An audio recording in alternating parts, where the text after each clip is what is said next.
welcome to another episode of the Bonsai Stuff podcast. I'm Scott Martin, Bonsai Matsu. As always, I love your company. Thank you very much. We've got sun shining, we've got rain, we've got windstorms. It means that spring must be just around the corner. Always with that change of season, we get a bit of turbulent weather around the place. Big rain cells up and down the coast. Everyone seems to be copping a flogging. Seeing lots of photos of lucky, very very lucky near misses of trees coming down and just skimming past bonsai, which was mind blowing. But anyway, it's exciting times because spring is on the way. Means that buds are starting to swell and starting to open now, which is so refreshing. And you're starting to see some flowers come through as well on some different trees. It's nice. There's shows on where you get to see the trees just before they wake up, and then in a couple of weeks' time you're going to see them with their full spring glory. It's nice. It's that renewal, that rejuvenation that our trees get that I wish we did, but we don't. But our trees get that freshening up every year, that new growth that comes out, that juvenile state that they go through just as they head in towards summer. It's brilliant. Anyway, it's a very exciting time. Always exciting time in bonsai. Always. I want to talk in this episode of the podcast about a couple of things. Tool fatigue, because I see it a bit at the moment. Not just my own fatigue when it comes to repotting, but tool fatigue, and what we can do with that. Is it something we can avoid? Does spending more money on tools help out really in the long run? And I want to talk also about some decision making, and in particular hasty decisions, and how they're not always the best, and you can get stuck with something for a very long time. But anyway, let's get into the podcast and see where it takes us.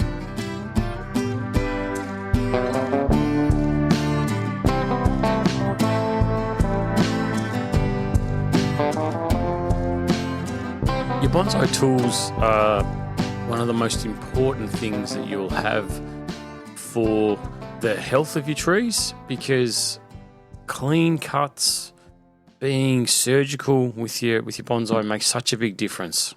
A lot of people sort of start out along the path of maybe using secateurs or other things they've got floating around the house. You might go through one of the big hardware stores and see some cheap bonsai-ish looking scissors hanging around the place. You think that'll be fine. That's all they need to be. Is all they've got to do is make cuts. It's not really what you use, it's how you use them. And I think over time you'll get to know that using incorrect tools, it's not right for the tree. When we're talking about something in the garden, they're robust. They're very strong, and you can literally do anything with them. Run over them with a car, and they'll still shoot off and keep growing like nothing's happened. But when we've got these little trees in pots and they've got limited resources, it's really about making sure that the resources that the tree has are allocated exactly where you want them to be allocated, or to the benefit of the tree, as opposed to healing something that probably hasn't been cut properly. It's been maybe smashed and the tree's wasting time and resources on something which is not going to be of benefit to the future of the tree for the design purpose, or for the future that you see that the tree's going to have. So I think that the tools that you use are incredibly important, and the quality of the tools that you use, like anything in life, I was going to say you get what you pay for, but that's not necessarily true.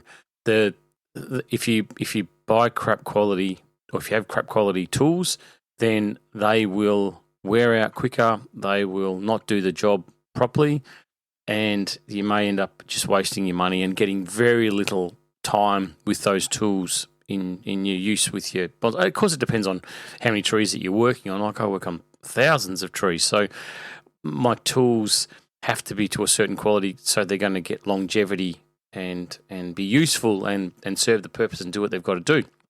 Doesn't mean that I go and spend $400 on a pair of scissors by any stretch of the imagination. It just means that the quality of the tool that I use has to be to a certain standard, and that's the most important part. It's the standard of quality of the tool. Some of the toolkits that I've seen come through, or different types of tools, I've seen lots and lots and lots of different things, and you look at some of them and think, where'd that come from? And it's, they bought it cheap as a kit somewhere on one of these sites, whatever it is, eBay, whatever, and you can see that within very little time the blade's going to be chipped. They're not going to hold the sharp edge.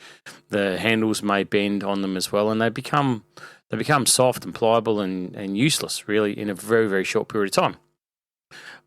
It's where I started with tools, however many years ago, was buying things going, well, I can't afford to buy the best quality one, so I want something that's going to do the job, but it doesn't need to be the best. That's cool, but this is what I want to talk about in the podcast, is this tool fatigue, or when things wear down. And I suppose it comes to my front of mind around this time of year, where I'm sort of hopefully getting towards the end of repotting, only a couple of weeks to go now. And the tools that I've used for repotting, I gift myself a brand new pair of root scissors and a sickle every repotting season. So every July I get a brand new one out of the packet and go, fantastic, there you go. How nice is that? New pair of root scissors, they're great.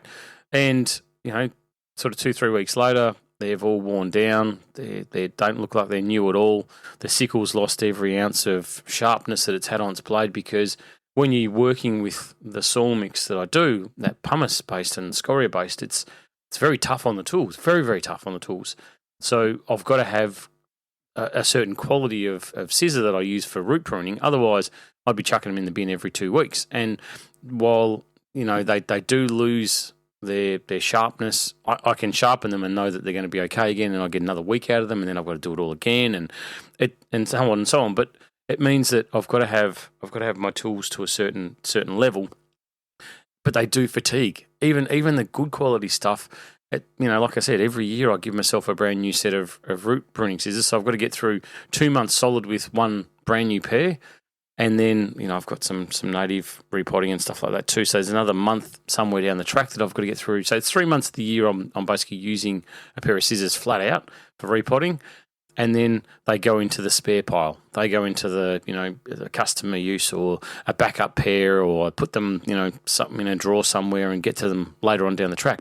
Don't chuck them out because they're not completely worn out, but they're not good enough to do another whole repotting season.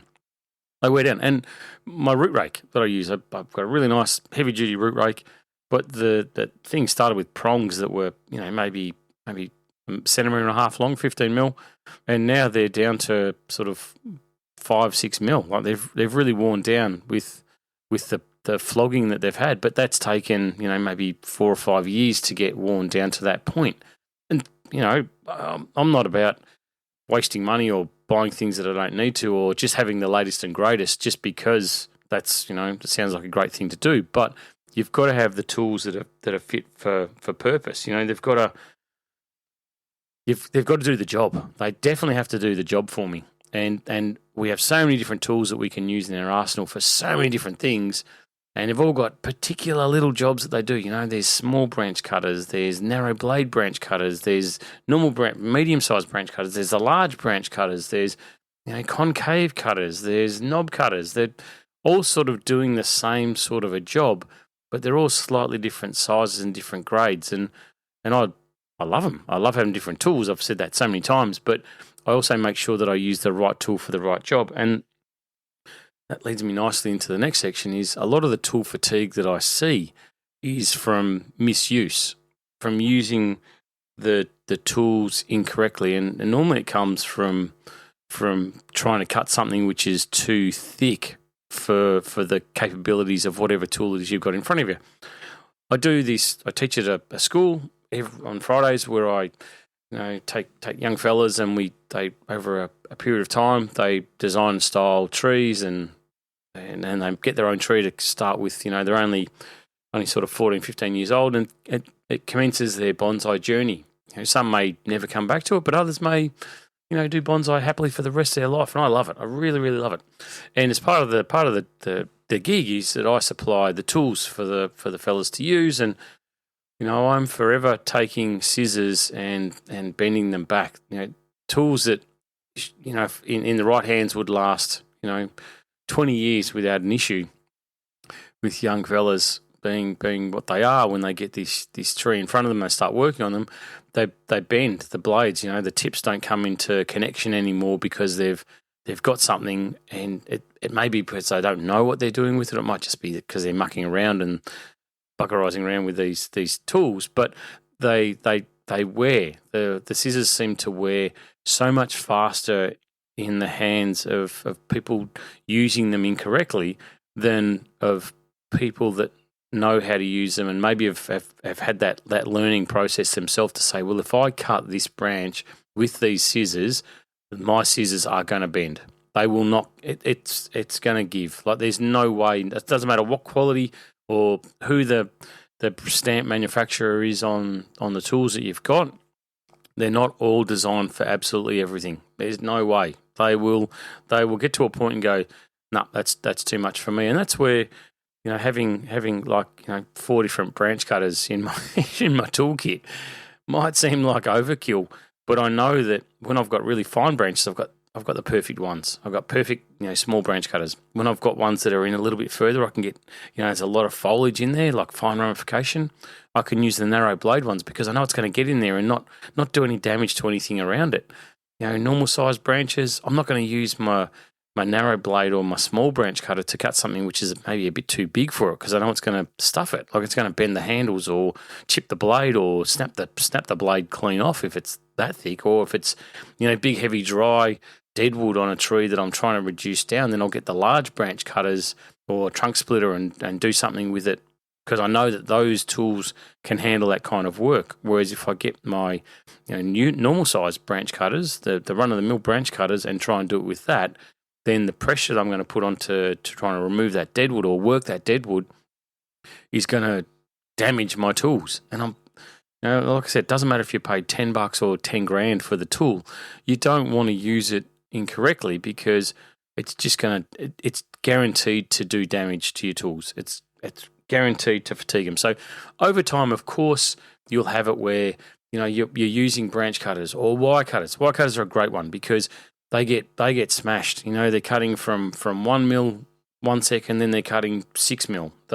You may use them on copper, and the copper's nice and soft when you first cut it, but then you wind it, get to the end of the tail, you want to remove the tail of the wire, and suddenly that wire is hard as a rock, and you've got to use the same wire cutters to cut it. So the tools get under the wire cutters get under a lot of stress, a hell of a lot of stress, and the little nub in the middle that holds the handles together and brings the blades together, that wears out. Sooner or later, that is going to wear out. And if you're using it once a week, it's going to wear out very differently to if you're using it for 8 hours every single day of every single week of the year.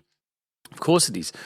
And maybe you don't feel like you need the best quality ones, but those best quality ones will last you a lot longer if they're used correctly. And with wire cutters, I've got 4 or 5 different size wire cutters, because super small wire scissors for the fine stuff, right the way through to these big, heavy industrial ones that allow me to cut copper and big, thick wire without stressing. But those wire cutters that I've got that cut the 6 mil, 7 mil aluminium wire, next to useless when it comes to cutting, fine, 20 gauge copper wire or 1 mil aluminium wire, because they're just not designed for that. They're designed for the bigger ones. And I know that, I can use different tools for different jobs and not have them wear out. But tool fatigue, and this is the purpose of the reminder with this podcast, is they will wear out. All of your tools, sooner or later,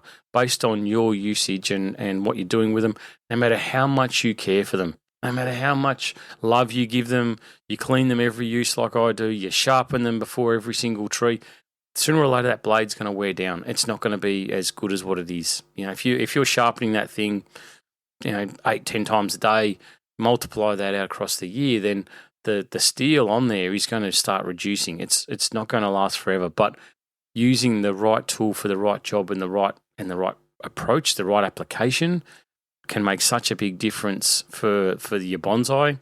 But expect that sooner or later, like my old root rake, sooner or later you have to get retired and put into the back of the drawer, or even worse, into the recycle bin, and you've got to get replaced somewhere down the track, because having tools that are fit for purpose will make such a big difference. So struggling away with old worn out tools will, you'll pay the price for it eventually.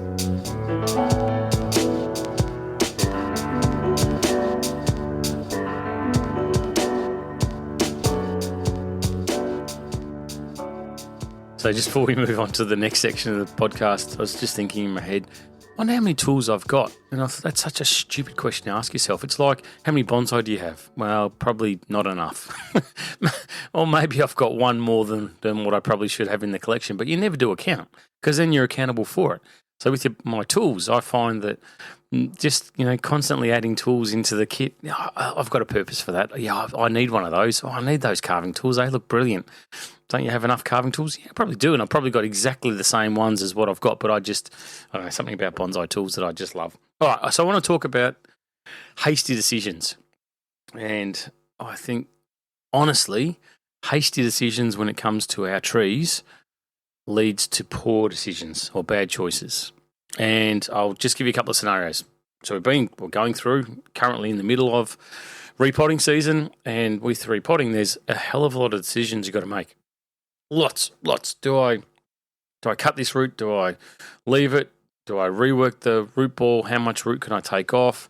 It's going from this big pot, growing pot, into a bonsai pot. Is that pot going to be big enough for it? Is it right glaze? Is the angle of the tree correct? Is the position in the pot okay? There's just so many damn decisions when it comes into repotting that it can be a bit overwhelming.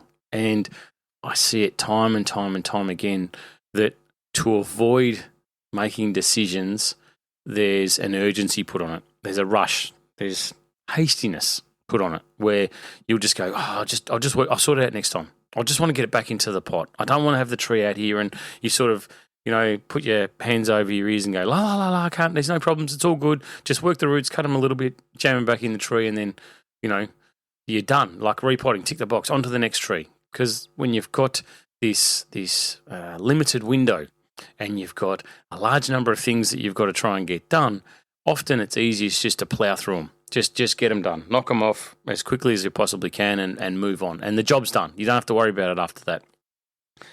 But jumping into things, or not doing things in haste, I think leads to really long-term problems that somewhere down the track, you or someone else is going to have to fix, and I'll talk about major root removal, because that's something which always happens at this time of the year. You're getting trees out. It might be that they're collected trees. It could be, they've been grown in poly boxes or whatever, and you look at something and go, buddy, that's a big root.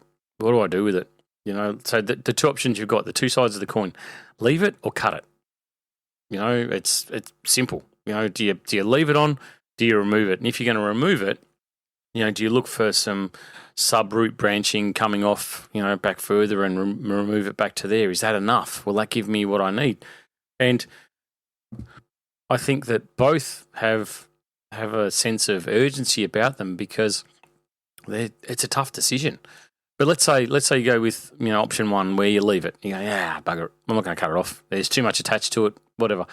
You can fix that down the track, but you might find that by having that root there that's taking up that certain real estate within the pot that you've done nothing about, then by the time you go to remove it, 2-3 years, and this is what I'm talking about with repotting, is that it's like a 2, 3, 4, 5 year scenario. Whatever you're doing or not doing, you're stuck with it for a bloody long time. And it might be that, that root, it takes, I don't know, it may be at the moment sort of 10% of the pot volume with the root mass. Let's say it goes crazy and it takes over and it becomes quarter of the root ball somewhere down the track. Well, then that becomes even more significant, and the removal of it gets more costly towards the tree. So I think that sort of hesitating and leaving it can be as bad as going through going, well, it's a massive root, I've got to get rid of it, cutting off, and then going, whoa, probably should have checked how much root was attached to that before I cut it off. And that's the other side of it, is that you're working you're working to maybe a target design, or to get a tree from one pot into another size pot. But to do that, you've got to remove certain things so it will fit. And, rushing to get to that next step of getting something into a pot, you need to seriously be honest and say, is it going to work? Like, before I cut this thing off and make it fit in there, is it going to set the tree back? Because you might find that significant, if it is, and I'm just saying if it is, if that significant amount of root reduction in one foul swoop like that, where you walk in there and go, yep, bang, get rid of it. All right, now it fits tight in, rush it off, yep, done. Put the soil in, put it out in the protected area, job done.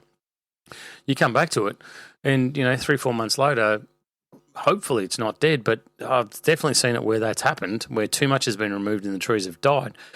But the other thing that can happen is that the tree gets so far set back that it just doesn't have the capacity to do anything. And maybe it's a good 12 months of recovery work for that tree before it can allow itself to take the steps forward that it needs to. So rather than possibly half removing the root and taking away the significance of the root mass there and forcing the tree to generate other roots or grow roots in other areas to survive, and maybe going to an intermediate pot for a 2-year period and allowing the tree to still keep taking those steps forward with its development of its structure, and then 2 years down the track coming through going, wow, now that's not even a significant root, there's next to nothing attached to it, I'm just going to cut the whole bloody thing off. And the tree just goes, yeah, whatever, I've got all these other root mass there, I can keep doing this. And so your tree, in sort of a 3, 4, 5 year period, is the beautiful bonsai that you'd hoped it would be. Whereas you rush the decision, you get into it, you remove the roots, and then all of a sudden you've got a tree that's set back. Then it's a 10-year prospect to get it to where it's the beautiful bonsai, as opposed to a 4 or 5 year transition. And that's what we're talking about, is these decisions that we make. I mean, it seems like either 5 years or 10 years is a long time. It's not. It's a blink of an eye for the tree, and it goes past so fast. So one repotting season doing partial work on something is so much better if it's the right thing to do. And this is what I talk about, these hasty decisions, because cutting or not cutting, which one's the right one? Like, just tell me which one it is. Well, I don't know. Like, it's something that you need to have a plan for. You need to get your head around and say, well, if I left it, what's the consequence? All right, so if I cut it, what's the consequence? All right, so which one is, what's the path you're going to take based on that? Is it, okay, does it change your plans completely and make it, okay, this is a transition thing. I'm going to do step 1, I'm going to partially remove. Step 2, I'm going to put it into an intermediate pot somewhere along the way. I'm going to do this, I'm going to do that. I'm going to focus on this part of the tree. So your plan, even though, I love my plans, even though you've got the plan to say, okay, this, maybe somewhere in there you get a little eraser and you change it and say, no, actually, rather than doing that step, I'm going to add an extra 2 steps in there, and it's going to be like this transition. It's going to sort of break away from the expected plan, and it's going to come back to here, and you'll still get to where you want to get to. Anyway, that's why it's on my mind, this major root reduction. But there's so many other hasty decisions as well. You think about, a really simple one for me is thinning and rushing into thinning foliage, especially on something like a juniper or a native or whatever it is. Thinning things out because you look at it and go, it's too thick. It's way too thick. I've got to get some sunlight in there. I've got to get the bud conveyor going. So you rush in there and you start thinning stuff out before you've done the maintenance, before you've done the essential stuff that needs to get done. Removing the undergrowth, removing the armpit growth, the junction growth, getting rid of that stuff first. I always find that people rush into trying to get to the end. It's like, enjoy the process, and have a process, have a series of jobs that you'll do to get to the end point. If you're, said it a million times, if you're under the pump, don't do it. Just put the tools down, put the tree back on the bench. It'll wait till next week. If you've got other more pressing things that have to be done, do that. Do that first. Clear your mind, because working on your trees is it's a treat. It's a delight. We're very lucky that we get to do it. And when you do spend time with them, that's when you give them a little cuddle and you say, geez, I love this time with you. It's just you and me, buddy, and I'm going to do everything I can in my power to make you the best bonsai in the world. You are going to be bloody magnificent after this. So don't be hasty with it. Don't rush into the decisions. Take your time. Always do the maintenance stuff first. Do the real basic stuff before you start lopping branches off. It's really common for me when I look at a design on a tree, or I'm talking with someone about a design of a tree, and they're like, "Oh, should I cut this one off? Should I not? Like, I could put this here, and I could do this, and I could do that." It's okay. Yeah, you could. You can. You definitely can. But just leave the cutting part till last. Don't remove that branch. I had one the other day where I was working on a customer's tree, and they're like, "Oh, there's just too much happening. I want this gone." It's like, okay, cool, leave it with me. I'll have a look. And I looked and I thought, yeah, that lower branch there really is not necessary, because the one above that's sort of horizontal, I can bring that down, break it into a series of really nice little pads and give it some fullness and some interest and whatever. So I did it, wired it up, brought that branch down, used a guy wire, had it all sitting there, had the lower branch sort of sticking out from where it was as well. I went, now it looks beautiful. Like, I sent the photo through saying, look, here it is. Here's what we talked about. Here's what I've done. And the first question came back, why didn't you cut that branch off first? I said, because it takes 2 seconds. I can cut it off at any point. And I did. I said, here you go. Here's another photo. I've just cut it off, removed it. Looks great. But what if it didn't? What if we'd put that branch out? What if I'd moved that branch and it snapped? Or I'd cut it wrong? Or when I started bringing things down, I'd go, hang on, the structure of that branch is terrible. It can't work that way because it's made of one big snaking branch that looks ridiculous, and it's going to be, all these faults are going to be exposed more from it. But I'd already cut the branch off that was going to be removed. I just don't see the purpose of that. I think that taking your time, making sure that you're working towards your goal, do things, and then the very last part is that branch removal, or the cutout that you're going to be doing. It takes nothing. And one of my tricks, one of my tactics that I use when I'm working on trees like this, and I have these decisions to make, I'll make myself busy. I'll do something else. It might be that I'll go back to the root decision or the branch removal, whatever it is. I'll get to it. I'll look at it and think, geez, it's a 50-50. Which way do I go with this? So I'll stop, I'll sit back, I'll walk off, I'll go make coffee. Give myself, a good 4 or 5 minutes just to clear my head, come back, make a decision. Or I'll sit back and I'll go, do I cut the root? Do I not cut the root? You know what? The floor's got all this dirt all over it. I'm going to sweep it up. So I'll stop, I'll sweep up the floor, make everything nice and neat, clear my mind a little bit, and then I'll come back and sit in front of it and go, okay, so back to I've still got to make the decision. I don't not make a decision from it, but I just buy myself some time. I take my mind somewhere else and think about something completely different, and then come back and go, okay, what's the best thing to do? What are you going to do with it?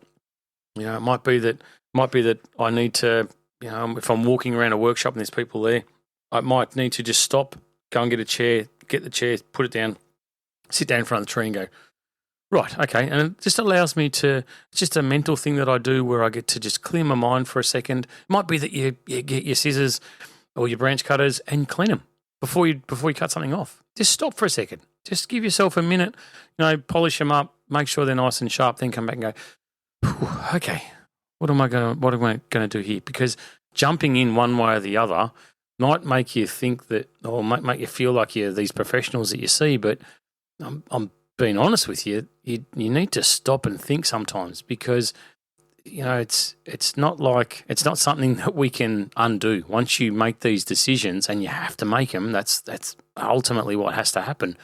But rushing in and jumping to that end point, it's unnecessary. Don't make it a solid foundation decision that you're going to make, not something hasty you're going to jump into. And while we're on repotting, angle changes. Oh my God, angle changes that should have been done on trees. Tilt them left, right, backwards, forwards, rotate them round so the front's slightly different. I see that missed so many times because people are jumping into getting the tree tied back in the pot, getting the new soil in there and going, whew, repotting's done. And you look at the tree and go, hang on, that front there, wasn't that going to be, a little bit further? Or weren't we, wasn't the straightness of the tree, couldn't that have been tilted a little bit more? It's like, well, once it's repotted, lock yourself in for 2 years looking at the tree going, damn, I should have changed that. And you do learn, been there, done it, which is why I talk about in the podcast. It's not like I've never done any of this stuff myself as well. So please don't feel bad about it. It happens to everyone, and that's the purpose of the podcast, is to maybe refresh things or make you sit back and go, before you do something. But that angle change, looking at a tree like that for years, it's a hard lesson to learn. And every time you work the tree, you've got to think, now, what was that angle change? What was I going to do again? And suddenly the tree may not get work because it gets too difficult. And then, you've got to, you work it so the pads all go a certain way, and then you've got to put it back so the pot's flat for watering in future. And it's just a nightmare, that scenario that could have been avoided if you'd just taken that extra couple of minutes, thought about it, considered everything before you jumped in and started tying in those tie-in wires and locking the tree into position. By just buying yourself some time, just thinking about it. Don't commit to anything unnecessarily. Just take it easy. Draw a breath, get it right, make sure it's done absolutely, exactly how you want it to be done per your plan, without just ticking things off a list saying, yeah, I've done that, I've repotted that, I've done this, I've done that, because it's you're going to pay the price for it long term with your development of your tree.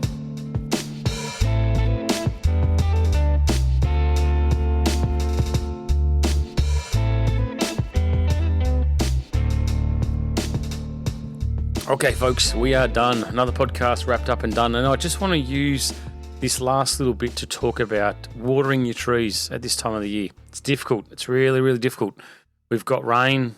Just make sure that you're not looking at the morning temperatures or walking around when you've got maybe dew on the trees, thinking, oh, yeah, they're wet, they're fine, they don't need water. Everything's starting to wake up. The more and more trees that I repot, the more and more new roots that I see, and the drier the soil is starting to become. So what was, every 4 days or thereabouts watering, or maybe you can go a week without watering, it's not like that anymore. So don't let things slip by. Don't get caught out where you haven't transitioned, because there's not foliage there doesn't mean the trees aren't starting to wake up, and those roots, those new roots that are growing, are going to start looking for moisture. Might be that you've got trees that haven't been repotted to, that you're not going to repot. Maybe the surface of that soil might be a bit bone dry at the moment, and if you get in there with your root rake and just break up the soil tension on the surface a little bit, you'll find that watering becomes a little bit easier. Rather than hitting the surface and running off the edges, it might be able to start breaking up in there as well. So just keep an eye on that. Watch for moss. Don't let moss fool you. If you see lots of moss around the place at the moment, I would be removing it from the trees. That's just me. I know it looks pretty. I know you love it. But I would be removing it because it makes it very deceptive when it comes to watering the trees as to what they're like underneath that moss. So anyway, hopefully that helps you all. I know from my point of view, the watering definitely is ramping up now. I can't give you an exact frequency because it changes all the time. The weekend that's just gone, I was watered both days because we've had beautiful sunny weather and things are really starting to take off and it's starting to dry out. So that's what I mean. You've just got to be on guard. Watch the early morning checks. I know I've been caught by surprise where you look at it and go, it's nice and wet, and then you come out like an hour later and it's bone dry. So just be mindful that you may need to be upping the frequency for the water for your trees. And we're coming up to that period where we're going to start fertilising again pretty soon. So make sure you've got your stocks ready for that, your fertiliser and whatever method you're going to be using for fertilising, so you are ready to go when it happens.